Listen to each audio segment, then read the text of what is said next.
University ও daffodil বিশ্ববিদ্যালয়ের শিক্ষার্থীদের সংঘর্ষের ঘটনায় আজ থেকে ৪ নভেম্বর পর্যন্ত বন্ধ ঘোষণা করা হয়েছে সিটি বিশ্ববিদ্যালয়।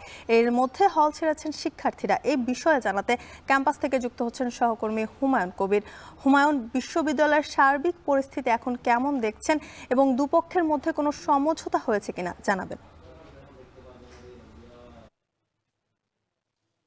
জ্যোতিকা, ড্যাফোডিল এবং সিটি ইউনিভার্সিটির শিক্ষার্থীদের মধ্যে যেই সংঘর্ষ হয়েছিল সেই সংঘর্ষের জেরে কিন্তু সিটি ইউনিভার্সিটি অনেকটা রণক্ষেত্রে পরিণত হয়েছে।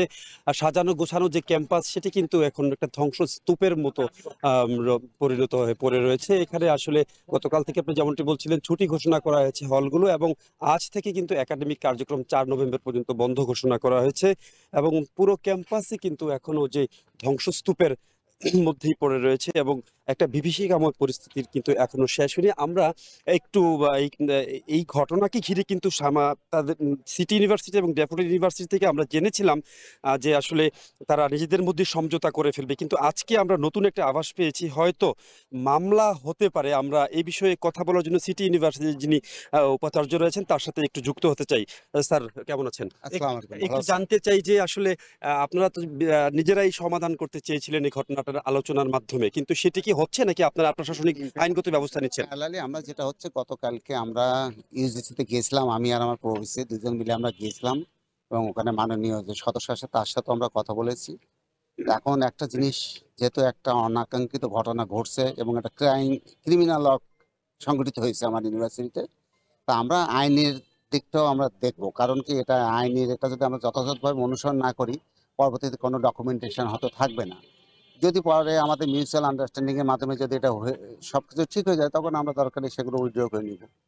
জি, অসংখ্য ধন্যবাদ। দর্শক, কথা বলছিলেন সিটি ইউনিভার্সিটির উপাচার্য। তিনি বলছিলেন তারা আসলে এটি মিউচুয়াল আন্ডারস্ট্যান্ডিং এর মাধ্যমে সমাধানের চেষ্টা করেছিলেন, এখনো তাদের সেই চেষ্টা রয়েছে। তারপরও তারা যেহেতু ফৌজদারি অপরাধ, সে কারণে তারা আসলে একটি মামলা করবেন ভবিষ্যতে, যে ডকুমেন্টেশনের জন্য কিংবা যে ঘটনাটি ঘটেছে সেটির স্বীকৃতি যাতে থাকে সে কারণে কিন্তু তারা একটি মামলা করবেন, এমন কথাই কিন্তু উপাচার্য মহোদয় বলছিলেন। এছাড়া যেমনটি বলছিলাম যে গোটা ক্যাম্পাস কিন্তু এখনো যে ক্ষত চিহ্ন বয়ে বেড়াচ্ছে, পোড়া বাস, তারপরে প্রশাসনিক ভবন, একাডেমিক ভবন, ছাত্রী হোস্টেল থেকে শুরু করে বিভিন্ন যে আসবাবপত্র যেগুলো ভেঙে ফেলা হয়েছে, পুড়িয়ে ফেলা হয়েছে। 11টি যানবাহনের মধ্যে 4টি যানবাহনে আগুন দেওয়া হয়েছে, বাকি যানবাহনগুলো কিন্তু ভাঙচুর করা হয়েছে। এগুলো কিন্তু এখনো ক্যাম্পাসে সাক্ষী হয়ে পড়ে রয়েছে। পাশাপাশি আমরা যদি একটু দেখাই, যে মূল ভবন থেকে, প্রশাসনিক ভবন থেকে যে আসবাবপত্র এনে এখানে পুড়িয়ে দেওয়া হয়েছে, সে চিহ্ন কিন্তু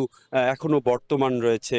এবং মোটামুটি যেমনটি বলছিলাম যে একটি বিভীষিকাময় পরিস্থিতি। কিন্তু আমরা কিছুক্ষণ আগে যে হলের যে সিকিউরিটি গার্ড রয়েছে তাদের সাথে কথা বলছিলাম, তাদের মধ্যেও কিন্তু এক ধরনের একটা আতঙ্ক কাজ করছে। যদিও হল ছেড়েছে ইতিমধ্যে শিক্ষার্থীরা, ক্যাম্পাসে সুনসান নীরবতা। সকাল থেকে আমরা ঘুরে দেখেছি এখানে নিরাপত্তা কর্মীরা ছাড়া দু একজন আসলে প্রশাসনিক কর্মকর্তা আসা যাওয়া করতেন। কিছুক্ষণ আগে বিসি মহোদয় এসছেন, তার সাথে আমরা কথা বলেছিলাম।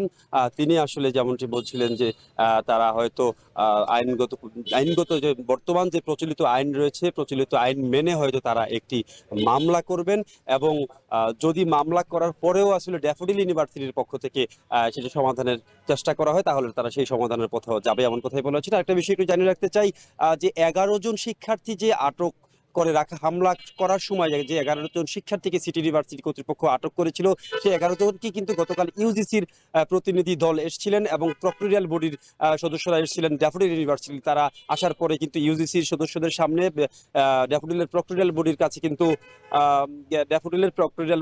কিন্তু 11 জনকে হস্তান্তর করা হয়েছে। তাদের অবস্থা কিছুটা, তাদেরকে রাতভর নির্যাতন করা হয়েছে এমন কথা অভিযোগ কিন্তু সে শিক্ষার্থীরা করছেন। সেই সব বিষয়ে কিন্তু আজকে দুপুরে ড্যাফোডিল বিশ্ববিদ্যালয়ে একটি সংবাদ সম্মেলন করা হবে। এই ছিল আমার কাছে সিটি ইউনিভার্সিটি এবং ড্যাফোডিল ইউনিভার্সিটির মধ্যকার যে সংঘর্ষের ঘটনার সর্বশেষ খবরাখবর। সাভার থেকে যুক্ত ছিলেন হুমায়ুন কবির, জানাচ্ছিলেন সবশেষ তথ্য।